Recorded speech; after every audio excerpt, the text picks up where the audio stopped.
Falar sobre maternidade é algo, eu acho que é algo sempre delicado e tarefa duplamente árdua pela ótica da maternidade negra. Distante das lentes universais do que é ser mulher, em razão de recortes, em razão de outros pontos de vista epistemológicos. As mulheres negras ainda são as maiores vítimas de violência obstétrica e sem maiores condições de partos humanizados. Somos, em grande maioria, mães solo. Somos as mais atingidas em 60% por morte materna, ainda somos as que mais sofrem com as políticas de encarceramento e de extermínio dos nossos filhos. Para mim, maternar não tem receita, não existe protocolo.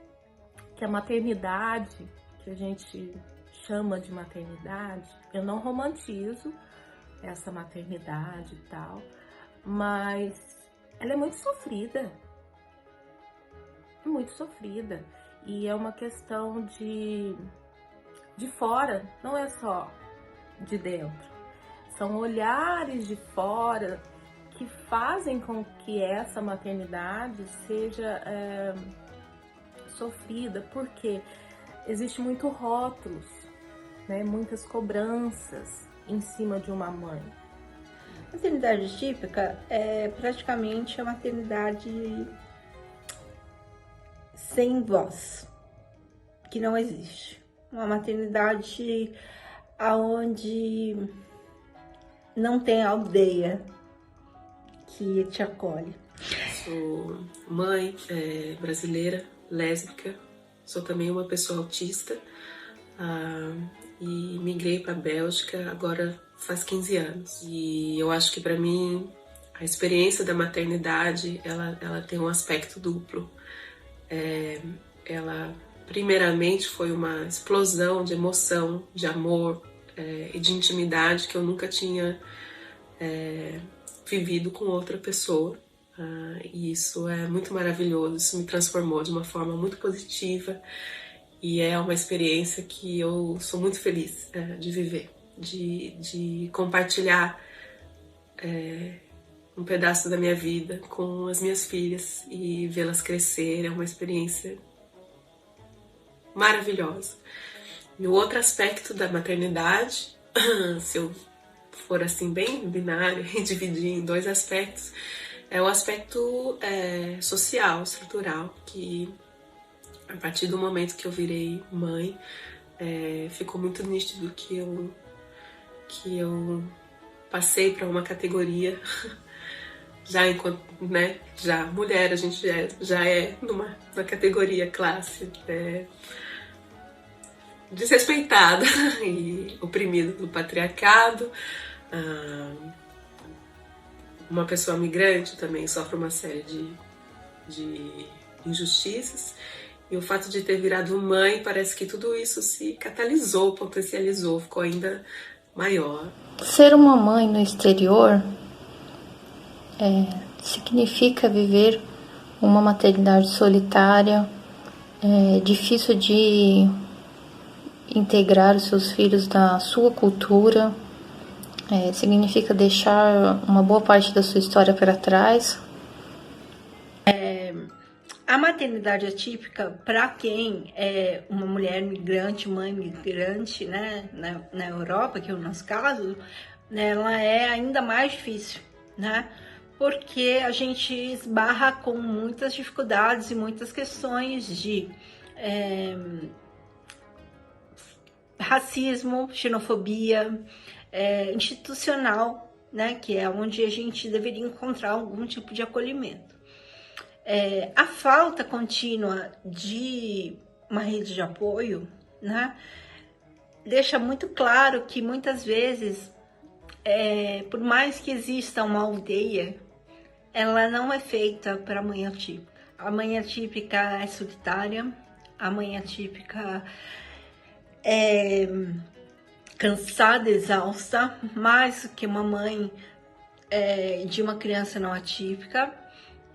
A mãe atípica é considerada muito briguenta e esquentada, porque no nosso caso, muitas vezes morando fora, numa outra cultura, a gente precisa impor a nossa voz de maneira muito mais eloquente, né? De uma maneira muito mais, vamos dizer assim, forte, né? Porque às vezes o que é dito vem silenciado ou você não entendeu, ou a cultura não é aberta a você enquanto mulher migrante e por consequência não acolhe o seu filho, né? Então, a experiência social da maternidade para mim, ela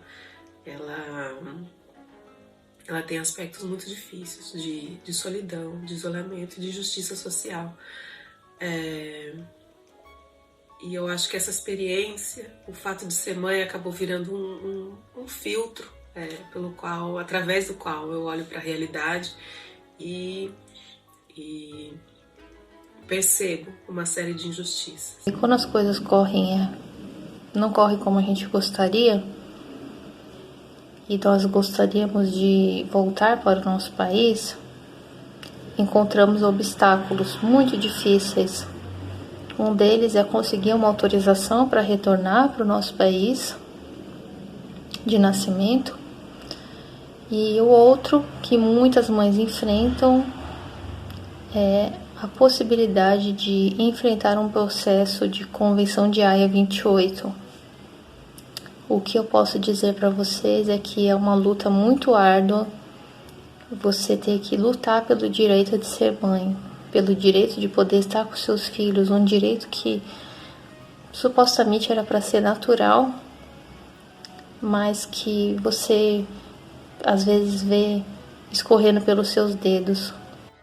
Existe um ditado africano que diz que uma criança, ela sobrevive e prospera apenas pela vontade de Iá. Sugere o papel fundamental que Iá desimpõe no bem-estar dessa criança, porque Iá não é apenas doadora do nascimento, Iá também é co-criadora. Uma doadora de vida, porque Iá, ela está presente na criação. Na cultura iorubá, duas entidades nascem no momento exato do parto, um bebê e um Iá. Aquela que é alçada à condição de Iá, ela possui papel fundamental na comunidade, em sua comunidade, porque nós somos matripotência. E a gente precisa, estando em outro país, a gente consegue apoio. Para a gente encontrar um equilíbrio, é sempre estar conversando com outras mães migrantes também. Porque assim como nós, elas também passam dificuldades, têm sonhos interrompidos, né? Para cuidar dos filhos, porque às vezes você chega num país e você tem que abandonar a sua carreira para cuidar dos filhos. Por quê? Porque aqui você não fala a língua. E aí você vira dona do lar, apenas mãe. E aí é complicado. Então, assim, existem julgamentos para as mães que eu penso que são de extrema irrelevância. Essa é a palavra, irrelevância. E eu acredito que se eu pensar hoje, lá do começo, de quando eu desejei e sonhei muito em ter a minha filha e olhar para trás hoje, eu posso dizer com todas as palavras, eu sou muito mais forte do que eu imaginava, muito mais, mas muito. E eu espero que vocês, com essa troca, né? Eu espero que vocês também sejam muito mais fortes e continuem sendo fortes. Uma das coisas que eu gostaria muito nesse Dia das Mães é que as mães atípicas que são imigrantes, né, que moram na Europa, que é o nosso caso,